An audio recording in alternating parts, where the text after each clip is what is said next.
अस्सलाम वालेकुम जी अज़ीज़ तलबा, ये आप देख सकते हैं कि केमिस्ट्री के पेपर में आपको लॉन्ग क्वेश्चन कितने आसान आए हैं। पहले चैप्टर में से एलिमेंट्स के बारे में आ गया है, ठीक है। दूसरे चैप्टर में से न्यूक्लियस की डिस्कवरी आ गया है। तीसरे में से आयनिक बॉन्ड, चौथे में से आर्हेनियस कंसेप्ट आ गया है एसिड बेस का, ठीक है। इसी तरह फिर आगे पीरियड की तारीफ लिखनी है, पीरियडिक टेबल के मुख्तलिफ पीरियड्स की वजाहत, और एसिड रेन में एक सल्फ़र और नाइट्रोजन के जो रिएक्शन हैं वो आपने लिखने थे।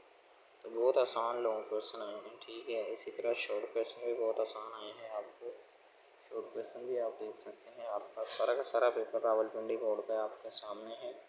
बहुत आसान पेपर आया है, उसी में से आया है जो हमने गैस शेयर किया था इस चैनल के ऊपर, ठीक है। अगर आप बाकी पेपर्स की भी तैयारी करना चाहते हैं तो इस चैनल को सब्सक्राइब कर लें।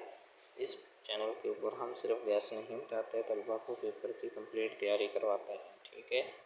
इसके अलावा वो स्टूडेंट जिन्होंने अभी 10th क्लास में जाना है, यानी कि 9th क्लास वाले जो पेपर्स दे रहे हैं, उनके 10th की जो न्यू बुक्स आई हैं उनके सारे के सारे लेक्चर्स इस चैनल के ऊपर अपलोड किए जा रहे हैं। इसी चैनल को सब्सक्राइब करें ताकि आपको 10th के लेक्चर्स भी मिल जाएंगे।